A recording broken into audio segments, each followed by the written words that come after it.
Hello traders, welcome to your channel. तो शुरू करते हैं रिस्क मैनेजमेंट। तो जो हमारा पहला पॉइंट है वो है don't come with all money you have.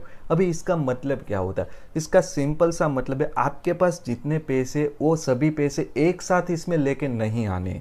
मान लेते कि आप क्या है कि सोच रहे हो कि मैं 10 लाख से ट्रेडिंग स्टार्ट करूंगा। सो आपको क्या है कि वो 10 लाख एक साथ ही अपने अकाउंट में नहीं डाल देने और ट्रेडिंग नहीं स्टार्ट कर देनी। आपको छोटे अमाउंट से स्टार्ट करना है, बाद में अगर आपको सही लगे तो इसको इंक्रीज कर सकते हैं। लेकिन जो मेन पॉइंट है, अगर आप स्टार्ट कर रहे हो या तो आपने स्टार्टिंग कर दिए सो तो भी ये ध्यान में रख सकते हो कि आपके पास जितना अमाउंट है वो एक साथ इसमें लेके नहीं आना है, आपको छोटे से ही स्टार्ट करना होता है। सो अभी इसके बाद का जो हमारा पॉइंट है वो देख लेते। तो इसके बाद का जो हमारा पॉइंट है वो क्या है कि start from little, it's depend on your capital.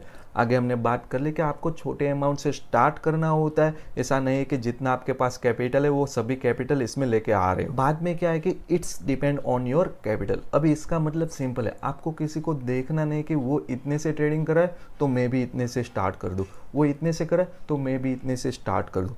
आपको देखना होता है कि आपके पास कितना कैपिटल है और उसमें से आपको क्या है कि छोटे से स्टार्ट करना होता है। पता नहीं है उसके पास कितना बैकअप अमाउंट है और वो कैसे क्या है कि अपने मनी मैनेज और रिस्क मैनेजमेंट को यूज़ करता है। आप स्टार्टिंग में हो तो आपको पता होना चाहिए कि आपको कैसे कैपिटल हैंडल करना है, कैसे रिस्क मैनेजमेंट के साथ लड़ना है, कैसे मनी मैनेजमेंट करना है, वो सब। तो सिंपल सी बात है, सबका लिटिल अमाउंट डिफरेंट डिफरेंट होता है। किसी के पास 1 करोड़ है तो वो 10 लाख से स्टार्ट कर सकता है, लेकिन आपके पास 10 लाख है और आपको उसको कंपेयर करके क्या है कि 10 लाख से स्टार्ट कर दे रहे हो। सो ऐसा नहीं होता। सो सिंपल, आप अपना कैपिटल देखो, आपको ऐसा लगे कि नहीं अभी ये मेरे पास 10 लाख है तो मैं क्या है कि 50,000 से स्टार्ट कर सकता हूँ। अभी इसके बाद का जो हमारा पॉइंट है वो देख लेते। इसके बाद का जो हमारा पॉइंट है वो ये है कि यूज़ बैकअप अमाउंट। अभी इसका मतलब भी सिंपल भाषा में आपको मैं समझाता हूँ। देखो, आपके पास है 10 लाख रुपए और आप क्या है कि पहला ही ट्रेड ले लिए 10 लाख से। अभी क्या होगा, 10 लाख से मान लेते कि पहला लॉस हो गया। सो क्या होगा, 10 लाख से पहला लॉस हो गए और आपके पास बचे 9 लाख। अभी आपको फिर से एक नया ट्रेड मिला और आपने फिर से वो ट्रेड ले लिया। अभी वो ट्रेड तो आपका 9 लाख से होगा। सो आपको उसमें चलो मान लेते कि प्रॉफिट हो गया। सो आपको लगता है कि आपका जो पीछे वाला लॉस था वो कवर हो गया होगा। मेरे हिसाब से नहीं, अगर आपका रिस्क रिवॉर्ड रेशियो सही नहीं है तब। क्यों? क्योंकि आपने लॉस किया था 10 लाख से और अभी आप क्या है कि प्रॉफिट कमा रहे हो 9 लाख से। सो सिंपल सी बात है, आपको बैकअप अमाउंट रखना चाहिए। सो आप क्या है कि जो ट्रेडिंग कैपिटल है वो आपका क्या है कि एक स्टेबल रहे, ऊपर नीचे ज़्यादा ना हो।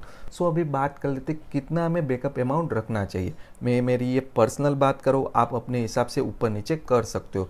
अगर आप चाहो तो 30% से लेके 50% तक अपना बैकअप अमाउंट रख सकते हो। मतलब मान लेते कि आपके पास 10 लाख रुपए है, सो आप क्या है कि 5 लाख से लेके क्या है कि 3-4 लाख तक अपना बैकअप अमाउंट रख सकते हो। बाकी के अमाउंट से आप ट्रेडिंग कर सकते हो। सो क्या होगा, अगर वो ट्रेडिंग में आपको लॉस हो गया तो क्या करोगे, जो अपना लॉस है वो बैकअप अमाउंट से फिल करोगे। सो आपका क्या है कि एक ट्रेडिंग कैपिटल सही रहे। ऐसा नहीं होना चाहिए कि एक दिन आप 6 लाख लेके जा रहे हो, एक दिन 5 लाख लेके जा रहे हो, समझ गए।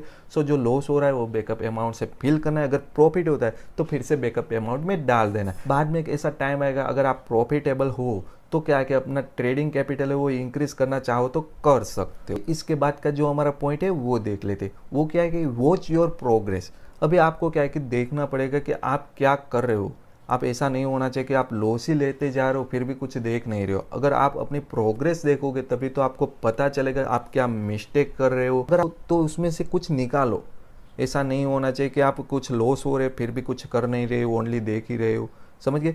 अगर लॉस हो रहा है तो उसके पीछे का रीज़न निकालो और उसको क्लियर करने की ट्राई करो। अभी